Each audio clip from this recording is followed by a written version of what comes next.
మీకు అర్ధరాత్రి 12 గంటలకి కళ్ళొస్తున్నాయా? తెల్లవారుజామున 3 గంటలకి కళ్ళొస్తున్నాయా? తర్వాత మళ్ళీ 6ంటికి తెల్లారిపోయిన తర్వాత కళ్ళొస్తున్నాయా? వీటికి ఒక్కొక్క టైంలో వచ్చేటటువంటి ఒక్కొక్క కళకి ఒక్కొక్క అర్థం ఉంటుంది. దానితో మీ జీవితం మీద ప్రభావం ఉంటుంది. అంతేకాదు మర్నాడే ఆ ప్రభావం కనబడుతుంది.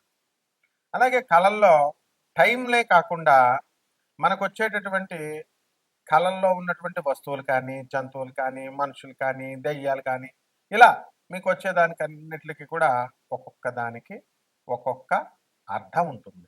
ఆ అర్థం ప్రకారమే మనకి జరుగుతుంది జీవితంలో. ఇప్పుడు ఉదాహరణకి మనకి రేపు ఏదైనా కీడు జరగబోతుంది అనుకోండి. ముందు రోజు నుంచే మనకి 2, 3 రోజులు ముందు నుంచి మనసు కీడిస్తా ఉంటుంది. ఏదో ఏదో అవుతున్నట్టుగా, ఏదో గుండె పిండేసినట్టుగా ఉంటుంది. కాబట్టి ఇలాంటివన్నిటికి దేనికి కారణం అంటే మనకి ఈ శకునాలు అంటాం దాన్ని. ఇప్పుడు నాకొక శిష్యుడున్నాడు హరీష్ అని. మరి బండి మీద విపరీతంగా రోజుకి మనకి ఎంత లేదైనా పాపం ఓ 30-40 కిలోమీటర్లు మినిమం వెళ్ళేవాడు. తర్వాత అలా 15 సంవత్సరాలు వెళ్ళినటువంటి అతనికి ఒక రోజు ఒక కల వచ్చింది. అతను బండి మీద నుంచి పడిపోతున్నట్టు. అది ఎప్పుడొచ్చిందండి? తెల్లారుజామున 3 గంటలకు వచ్చింది. మరి కరెక్ట్‌గా మర్నాడు తెల్లారుజామున పడిపోయాడు పాపం. చేతులకు దెబ్బలు తగిలినాయి. చిన్న చిన్న దెబ్బలు అయినప్పటికీ కూడా ఇది నిజ జీవితంలో జరిగిందా? లేదా? జరిగింది. ఇకపోతే మనకి అత్యద్భుతంగా ఎదగాలి అనే తపనతో చాలా మంది ఉంటారు. కష్టపడతా ఉంటారు. కుంభరాశిలో ఏలినాటి శని జరుగుతున్నప్పుడు కూడా ఇప్పుడు ప్రెజెంట్ 2025లో ఒక వ్యక్తికి ఏనుగు కల్లోకి వచ్చింది. మరి మర్నాడే ఒక 50 లక్షల రూపాయల వర్క్ వచ్చింది అతనికి. ఆ వర్క్‌తో అతను అప్పులన్నీ తీర్చేసుకున్నాడు. ఈ విధంగా ఒక వ్యక్తికి లారీ కల్లోకి వచ్చింది. లారీ కల్లోకి వచ్చిన 4 రోజులకి ఒక నల్లని వ్యక్తి వచ్చాడు. వచ్చి ఈ యొక్క లారీ అమ్మకానికి ఉందండి అన్నాడు. కొన్నాడు. అతను ఏమైందో తెలుసా? ఆ లారీ వల్ల అతనికి 2 ఇల్లులుండి. లారీ వ్యాపారం బానే ఉంటదని మనం పెట్టుకుంటాం కదా! లారీ వెళ్తుంది, వస్తుంది. రోజుకో ప్రాబ్లమ్ చెప్తున్నాడు లారీ క్లీనరు. రోజుకో ప్రాబ్లమ్ చెప్తున్నాడు డ్రైవరు. అటు బండి వదులుకోలేక, ఇటు వ్యాపారాన్ని ఆపుకోలేక ఏం చేశాడంటే అతను ఆ ఒక ఇల్లు నెమ్మదంగా అమ్మేసుకోవడం జరిగింది. కాబట్టి ఇవన్నీ కూడా అదృష్టం కానీ, లేకపోతే మనకొచ్చేటటువంటి దురదృష్టం కానీ, ఇవన్నీ కళల రూపంలో మనకి భగవంతుడు మనకి ప్రసాదిస్తాడు. తర్వాత చాలా మందికి పాములు కల్లోకొస్తుంటాయి. అంటే చాలా రకాల కల్లోకొస్తాయి. ఎక్కువగా వచ్చేటటువంటి వాటిలన్నిటిని కూడా ఒక కేటగరైజ్ చేసి చెప్తున్నాను. పాములు కల్లోకొస్తాయి. ఆ పాములు నేల మీద పాములు, నీటిలో పాములు ఇలా వస్తాయి కదా! ఇలా వచ్చినప్పుడు పాము మిమ్మల్ని పెద్దవాళ్ళు మన ఇంట్లో పెద్దవాళ్ళు చెప్తూ ఉంటారు. పాము కాటేయాలండి అని. కాటేస్తేనే మంచి కళ. లేకపోతే పాము అనేటటువంటిది గాలి, దెయ్యము అని చెప్తూ ఉంటారు. పామొస్తే ఏమవుతుందో తెలుసా మీకు? చక్కగా ధనం, ధనం రాబోతుంది. నాగదేవత పాము. అందువలన గాలి, దెయ్యం అని పెద్దలు పాపం మామూలుగా చెప్తూ ఉంటారు. అలా కాకుండా మనం ఈ జ్యోతిష పరంగా మనం కనుక తీసుకున్నట్లయితే మనకు కొన్ని అర్థాలు ప్రత్యేకంగా ఈ పాముల కల్లోకొచ్చినప్పుడు, మనకి చేపల కల్లోకొచ్చినప్పుడు, నీటి జంతువుల కల్లోకొచ్చినప్పుడు, కప్ప, నీరు ఉన్నటువంటివన్నీ కూడా మనకి పైకి పైకి తేలుతున్నట్టు కల్లోకొస్తున్నాయనుకోండి, మనం కష్టాల నుంచి బయటకొచ్చేస్తున్నట్లు లెక్క. అదృష్టం మనల్ని వరించబోతోంది అని అర్థం. ఎక్కువగా సామాన్యంగా అందరికీ ఎవరి కల్లోకొస్తారు తెలుసా? యూత్ చదువుకునేటటువంటి పిల్లలకి మరి వాళ్ళకి పుస్తకాలు, పెన్నులు కల్లోకి రావాలి. కానీ ఈ మధ్య కాలంలో వాట్సాప్‌లు, ఫోన్‌లు కల్లోకొస్తున్నాయి. ప్రేమల్లో పేగలోతుల్లో దిగిపోయినటువంటి వాళ్ళుంటారు. వాళ్ళకి వాళ్ళ ప్రియురాళ్ళు కల్లోకొస్తారు. ఇది సహజమే. కానీ ఈ ప్రియులు, ప్రియురాళ్ళు కల్లోకొస్తే త్వరలోనే మనకి మన జీవితం భస్మం అయిపోతుందని అర్థం అనమాట. త్వరలోనే మనకి కెరీర్ పరంగా మనం దెబ్బతింటాం. ఆ తర్వాత మన భవిష్యత్తు దెబ్బతినేటటువంటి ఛాన్స్ ఉంది అని. ఎందువల్లనండి బాబు ఇదేంటండి మాకు ఆలే కల్లోకొస్తున్నారంటే, ఇప్పుడు డైరెక్ట్‌లీ ప్రపోర్షనల్ అని, ఇన్వర్స్‌లీ ప్రపోర్షనల్ అని మనం చెప్పుకుంటాం. ఆ! అందువలన ఈ ఇన్వర్స్‌లీ ప్రపోర్షనాలిటీలోకొచ్చేటటువంటి ఇదే ఈ యొక్క ప్రియులు, ప్రియురాళ్ళు ఇదంతా కూడా. మీరు నిజం చెప్పండి గుండెల మీద చెయ్యేసుకొని, ఎవ్వరన్నా పెళ్ళయిన తర్వాత గానీ, లేదా పెళ్ళికి ముందు ప్రేమ వ్యవహారాలు ఇప్పుడు పెళ్లి చేసుకునేవాళ్ళు కొంతమందికే సక్సెస్ అవుతాయనుకోండి. వీళ్ళెవ్వరైనా బాగుపడినోళ్ళున్నారా? పెళ్లి అయినోళ్ళు గూడా ఇప్పుడు కాపురాలు చేస్తున్నటువంటి వాళ్ళు కూడా ఏదో సమస్య చెప్తానే ఉంటారు. ఏదో అప్పుల బాధ అంటాడు. లేకపోతే భర్త ఆహ్, ఇంకా సంపాదించట్లేదనో, లేకపోతే భర్త తాగుతున్నాడనో రకరకాల సమస్యలొస్తాయి. వీళ్ళందరికీ విచిత్రం ఏమిటని తెలుసా మీకు? అందరూ అసహ్యించుకునేటటువంటి చాలామంది ఇప్పుడు జనరేషన్ మారిందనుకోండి. కొంతమంది అసహ్యించుకునే మందు బాటిల్ కల్లోకొస్తే మనకి త్వరలో డబ్బు రాబోతుందని అర్థం. యూనివర్సల్లీ ప్రపోర్షనాలిటీ సూత్రం అది. సో, ఈ విధంగా మనకి బంధువులు కల్లోకొస్తున్నారు కళకళలాడుతూ. పెళ్ళవుతున్నట్టు కల్లోకొస్తారు. పెళ్ళవుతున్నట్టు వస్తే చనిపోయినట్టు రావాలి, పెళ్ళొస్తున్నట్టు వస్తే మంచిది కాదు అనంటారు. పెళ్లి కూతురు, కొత్త పెళ్లి కూతురు కల్లోకి రావాలి. నీకు నువ్వే కల్లోకొచ్చావనుకోండి, అబ్బా! అద్భుతం అనమాట. ఆ తర్వాత త్వరలో కుడి కన్ను కొట్టుకోవడం అనుంటుంది. మనకి తెల్లవారుజామున కూడా మనకి కళ్ళు కుడి కన్ను కొట్టుకోవడం, ఇవన్నీ కూడా మనకు కొంతమందికి అనుభవంలోకొస్తాయి. ఇలా చాలా రకాలు. మర్రి చెట్టు, రావి చెట్టు, తర్వాత ఈ ఉమ్మెత్తు చెట్టు ఇవి కల్లోకి రావాలి. ఇవి కల్లోకొచ్చినప్పుడు మనకి ధనం రాబోతోంది అని అర్థం. అలాగే ఆమదం చెట్టు, ఆమదం నూనె రాసుకుంటున్నట్టు కనుక కల్లోకొస్తే త్వరలో మనకి జగడం, యుద్ధం జరగబోతోంది, శత్రునాశనం జరగబోతోంది అని అర్థం. గొడుగు కల్లోకొచ్చిందనుకోండి, మనము మన వంశీకులో మన దూరపు చుట్టాలు ఎవరో ఒకళ్ళు మన దగ్గర బంధువులు పైకెళ్ళిపోతున్నారని అర్థం. ఇక చెప్పులు కల్లోకొచ్చినాయి అనుకోండి, మనకి త్వరలో కష్టాలు పోతున్నాయి అని అర్థం. మనము బండరాయిని మనం కొడుతున్నట్టుగా కల్లోకొచ్చిందనుకోండి, త్వరలో డబ్బు రాబోతోంది అని అర్థం. క్లాస్ రూమ్ కల్లోకి వచ్చిందనుకోండి స్టూడెంట్స్‌కి వస్తది ఎక్కువ. జ్వరం వస్తదనమాట. మర్నాడు ఇటువంటి స్టూడెంట్స్‌కి ఏమవుతాయి క్లాస్ రూము, క్లాస్ టీచరు ఇలాంటోళ్ళొస్తే జ్వరం వచ్చేస్తది మర్నాడు. కానీ వాళ్ళ యొక్క భవిష్యత్తు ఆ కాంపిటీటివ్ ఎగ్జామ్‌లో ఏదైతే రాస్తున్నారో అటువంటి వాళ్ళకందరికీ కూడా జాబ్ రాబోతోంది అని. కాబట్టి ఏరోప్లేన్ ఎక్కినట్టు కల్లోకొస్తే చాలామంది పెద్దలు మనోళ్ళు చెప్తారు ఇంక పైకెళ్ళిపోతున్నట్టే అని. కాదు. విదేశాలకు వెళ్ళిపోతున్నారు అని అర్థం. ట్రైన్ కల్లోకొచ్చిందనుకోండి, మనకి త్వరలో మనం ఓ పొలం కొనబోతున్నాం అని అర్థం. ఏమిటయ్యా ఇవన్నీను అనంటే పూర్వీకులు సాంప్రదాయాలుంటాయి. ఆచార వ్యవహారాలని కొన్నుంటాయనమాట. పెద్దవాళ్ళు ఏది చెప్తే మీ ఇంట్లో మీ అమ్మమ్మ, మీ తాతయ్య, మీ నాయనమ్మ, మీ తాతయ్య ఏది చెప్తే అది శాసనం. దీన్ని మించినటువంటి ఆచారము, వ్యవహారం ఏమి ఉండదనమాట.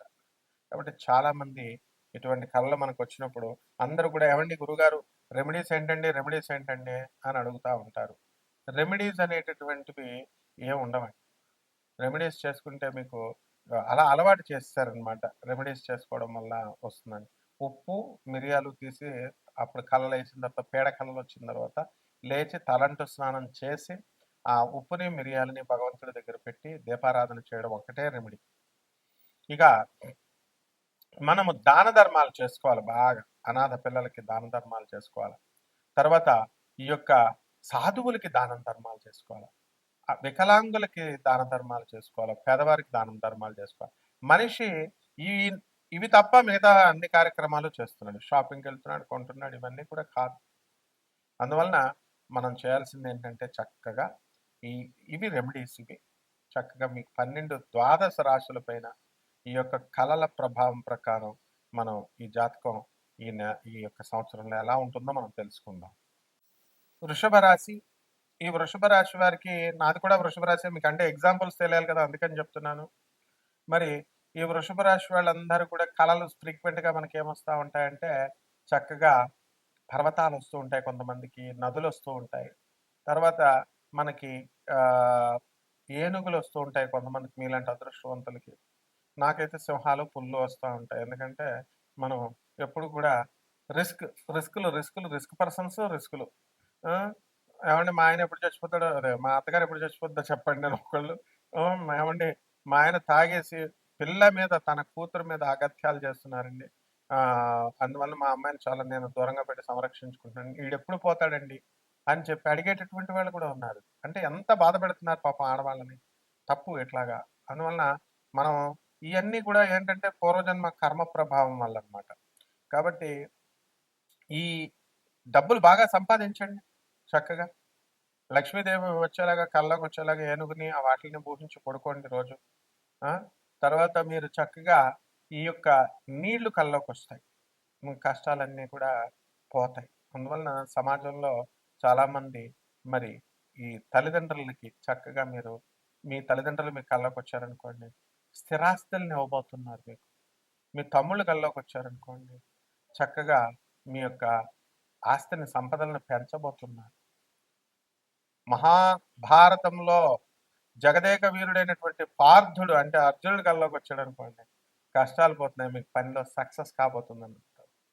దేవదత్త దత్తుడు అంటే దత్తాత్రేయ స్వామి కల్లోకి వచ్చాడు అనుకోండి, దత్తుడు కల్లోకి వచ్చాడు అనుకోండి, దత్త అన్న పేరున్న వాళ్ళు మీకు తగిలినా సరే మీకు జ్ఞానం రాబోతుంది. గాంధీ అని పేరున్న వాళ్ళు తగిలారనుకోండి, మీకు చిత్ర విచిత్రాలు మీ జాతకంలో జరిగిపోతూ ఉంటాయి. అలాగా చక్కగా ఈ యొక్క ఫోన్ కల్లోకి వచ్చిందని, ఫోన్లు చాలా మంది కల్లోకి వస్తాయి. ఇక మీ జీవితం కొల్లేరు ఎందుకంటే టైం వేస్ట్ చేసుకుంటారు. ఈ విధంగా వృషభ రాశి వారికి చక్కగా ఇనుము వలన బాగా కలిసి వస్తుంది. ఆయిల్ బిజినెస్లు పెట్టుకోండి, ఇనుప బిజినెస్లు పెట్టుకోండి చక్కగా.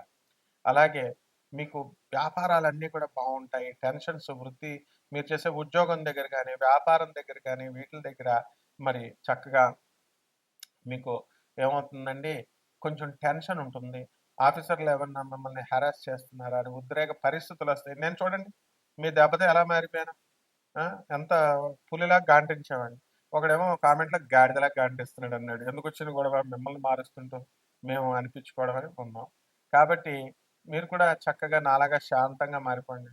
అందువలన చక్కగా వృషభ రాశి వాళ్ళకి అర్ధాష్టమ కేతు ఉన్నాడమ్మా.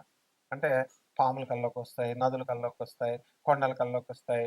ఇవి ఈ ముస్లిమ్స్ పరిచయం అవుతూ ఉంటారు. ఇలాంటివి కొన్ని ఉన్నాయన్నమాట. సో దానివల్ల మీకు ఏమవుతుందంటే కొన్ని కష్టాలు రావడానికి అవకాశాలు ఉన్నాయి. కాబట్టి ఎట్టి పరిస్థితుల్లో వృషభ రాశి వాళ్ళకందరికీ కూడా ఫారిన్ వెళ్ళడానికి మంచి అవకాశాలు ఉన్నాయి.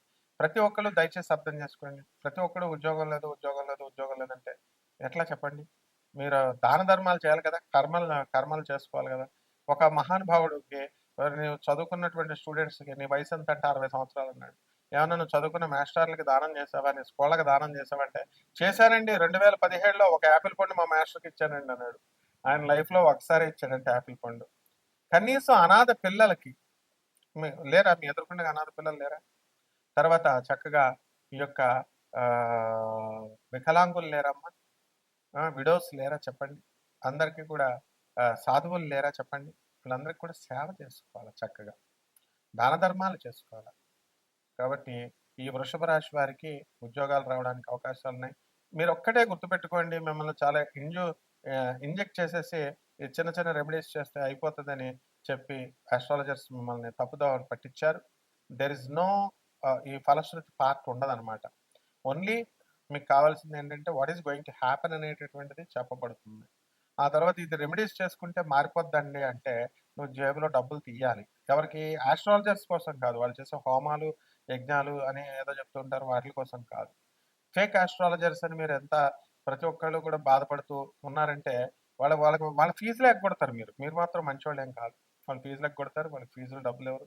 తర్వాత మరి వాళ్ళు బతకాలి కదా! సమాజంలో అన్ని తప్పులు ఉన్నాయి. కాబట్టి మీ పర్సనల్ జాతకం తెలుసుకోవాలనుకుంటే నాన్ కమర్షియల్ ఆస్పెక్ట్‌తో మేము వెళ్తున్నాం కాబట్టి మీరు చక్కగా డేటా పెట్టండి. ఫోన్‌లు చేయొద్దు. ఫోన్‌లు చేసినా వేస్ట్. డేటా ఉంటే స్టోర్ అవుతుంది. ఎప్పటికప్పుడు డిలీట్ చేసి పడేస్తా ఉంటాం ఏమన్నా సందేహం అడిగితే. సో గురువు కావాలి. సద్గురువు కావాలి. ఆ గురువుని మేము చూపిస్తాం. సద్గురువైనటువంటి ప్రభాత్ రంజన్ సర్కార్ ఆనందమూర్తిని మేము చూపిస్తాం. ఆయన ఆషామాషి వ్యక్తి కాదు. సుభాష్ చంద్రబోస్ మేనల్లుడు. కాబట్టి అంతే గురువుకు సేవ చేసుకోవాలా, గురునామ జపం చేసుకోవాలా, మీకు హ్యాపీగా మీ జాతకం మారుతుంది. కాబట్టి పర్సనల్ జాతకం కోసం మీరు సంప్రదించొచ్చు. బట్ వెరీ డిసిప్లిన్డ్‌గా రాత్రి 10 తర్వాత మినిమమ్ కామన్ సెన్స్ అది చేయకూడదు. ఎవ్వరు కూడా నా స్క్రోలింగ్ నంబర్ పెట్టింది ఎవరు కూడా డైరెక్ట్‌గా మీరు ఈ వీళ్ళుంటారు కదా! సరదాగా చేసుకునేటటువంటి వాళ్ళు చేయకూడదు. అలా కనుక చేస్తే నేను తీసి పడేస్తాను నంబర్‌ని. మొహమాటమే ఉండదు. నేను ఆస్ట్రాలజర్ అనుకుంటున్నారేమో. నేనొక ప్రొఫెసర్‌ని. కాబట్టి చాలా స్ట్రిక్ట్‌గా ఉంటాను నేను. మీకు మంచిగా ఉపయోగించుకోండి. నాసా రిపోర్ట్స్ కావాల్సిన మిగతా వాళ్ళని తెప్పించమనండి చూద్దాం. మీరు తెండి. మీకు అంతకీ ఎవరినన్నా ఆస్ట్రాలజర్‌లని పెట్టాలనున్నా, సలహాలు ఇవ్వాలనున్నా, ఏవండీ టైటిల్స్ ఒకలాగా ఉన్నాయండి అంటే, అరే! ఛానెల్ పెట్టుకున్న వాళ్ళ ఇష్టమయ్యా బాబు. టైటిల్స్ రెలెవెంట్‌గా లేవంటే మనం ఏం చేస్తాం? మీరు చూస్తారా? చెప్పు. నీ రాశి ఫలాలంటే నువ్వు చూస్తున్నావా? నీకు గర్ల్ ఫ్రెండ్ వస్తుంది, లేకపోతే నీకు డబ్బులొస్తున్నాయంటే చూస్తావు. ఈ సూత్రాన్ని కనిపెట్టింది గాంధీ అని ఒక మహానుభావుడు ఉన్నాడనమాట. సో, అలాంటి మహాపురుషుడు. దేశానికి స్వాతంత్రం తెచ్చింది గాంధీయే. మరి మనుషుల మనస్తత్వాల్ని కనిపెట్టింది గాంధీ. కాబట్టి అవన్నీ కూడా మీకు సరదాగా ఎంటర్‌టైన్‌మెంట్ ప్రోగ్రామ్స్‌గా తీసుకోండి. సీరియస్‌గా తీసుకోవద్దు జాతకాల్ని. Really if you have any difficulty ఏమైనా సమస్య ఉంటే నాకు కాంటాక్ట్ చేయండి. Definitely we will guide you. తప్పకుండా. శుభమస్తు.